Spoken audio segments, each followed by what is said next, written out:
foi aí que Deus me falou não. Eu tive que entender, tive que aceitar, tive que começar a viver o meu luto. Eu lembro que na época eu fiz um curso do Márcio Michele, que em uma parte lá desse curso, ele falava, né, que a gente tem 2 meses pra viver, ressignificar uma dor, sabe? Viver aquilo. E nós, brasileiros, não sei se isso até é algo da humanidade, nós somos doutrinados a... Quando a gente perde alguém que a gente ama, quando a gente termina um relacionamento, perde um cachorrinho, nós somos ensinados que a vida segue, que no outro dia a gente tem que levantar e trabalhar e a vida segue, né? E quando eu assisti esse vídeo, eu lembrei, eu falei, cara, eu não tenho mais nada a perder, porque tudo que eu queria era meu filho. E eu não tenho mais, então eu vou fazer o que esse cara tá falando e vamos ver o que vai acontecer. E lá ele falava assim, que a gente precisa viver essa dor.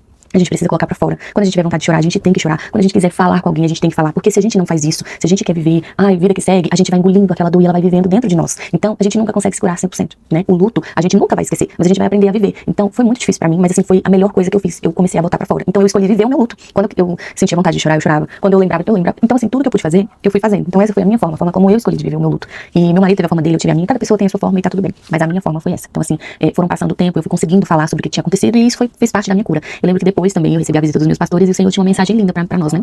Ele nos entregou uma promessa. Ele falou assim, no dia que a gente recebeu a notícia, né, da perda, no outro dia a gente recebeu essa visita e os nossos pastores falaram assim pra nós que o Senhor estava pedindo pra gente contar um ano certinho, que esse ano de luto era um ano que a gente ia ficar ali recluso, vivendo um tempo de preparo, de mudanças e realmente foi um ano, gente, muito difícil, porque no meio do luto, o Senhor também começou a tratar a gente em vários outros processos de vida, tipo assim, que eu até me perguntava, falava, Senhor, já não basta eu estar vivendo o luto, o Senhor ainda quer que eu passe por isso, já não basta tanta dor e o Senhor, tu vai aprender. E aí, enfim, a gente foi vivendo vários processos, né, nesse período. Gente, eu lembro que chegavam momentos assim, que eu e o Bruno, a gente tava tão esgotado que a gente ficava, não é possível. Mas assim, nós somos fortes, fomos firmes ali, a gente aguentou. Foi um dos momentos onde a gente mais se apegou a Deus, onde a gente mais se aproximou do Senhor. Foi esse momento de crescimento espiritual gigantesco. Gente, eu cresci tanto, eu e o Bruno, espiritualmente. A gente se apegou, o Bruno ficou um ano sem beber, ele leu a Bíblia toda. A gente não perdia nenhum evento da igreja. A gente foi um momento de muito crescimento espiritual. Então, no meio de tanta dor, foi um momento de tanto crescimento espiritual que eu nem imagino, assim, como Deus foi misericordioso e bom comigo e com ele. Eu lembro que até naquele momento recente de volta da igreja, eu já comecei a servir, a pastora já me chamou, falou, vai orar na pessoa tal, e eu falava, meu Deus, e foi acontecendo. E eu fui voltando a viver, né? Nós fomos voltando a viver. Então, assim, foi um período difícil. O Senhor nos entregou uma promessa de que em um ano nós estaríamos muito felizes, mas Deus ainda, eles ainda não falaram os detalhes, né?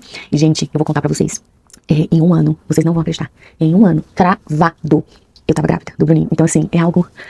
que eu até me emociono de falar, porque assim, é algo tão lindo. E o meu Deus, ele é esse Deus, ele é um Deus muito fiel, ele é fiel, gente, no detalhe. Como que pode um ano? Eu fiz a conta certinha. Quando eu descobri que eu vi que tava grávida, eu falei, não é possível. Quando eu fui olhar a data, eu falei, não, gente, foi um ano que eu tava perdendo, que eu tava fazendo todo o procedimento né, que teve aquele procedimento de ir pro hospital. Eu tive um parto mesmo, normal, né, porque o neném já tava no tamanho gestacional que tinha que fazer o parto, foi muito difícil. Então eu tive que fazer o parto, teve todo aquele procedimento. Então, na data que eu tava lá no hospital, fazendo o parto do Samuel, um ano depois, eu tava recebendo a notícia que eu tava grávida. Então, assim, Deus, ele é um Deus lindo, maravilhoso. Eu sou muito grata a Deus por viver, né, ter a oportunidade de segui-lo, de viver e de ser filha, né, então, hoje eu vou concluir, né, essa parte do testemunho. Depois eu volto aqui, gente, pra falar mais algumas outras etapas, né, de toda essa caminhada, de tudo que nós enfrentamos também nos detalhes. E também quero deixar pra vocês uma parte que foi uma parte que eu vivi, que foi nesse momento de ter que ter o parto do neném, que foi algo muito forte espiritual, que é sobre os rituais que a gente precisa fazer. E a gente, às vezes, não dá certa importância pra isso. Não é um ritual, coisa do mal, é uma coisa, assim, que a gente precisa fazer, sabe? Então depois eu venho com outro vídeo aqui contando pra vocês. Obrigada por assistir até aqui. Se você gostou, encaminhe pra alguém aí, pra poder edificar a fé dessa pessoa. E é isso, fica com Deus.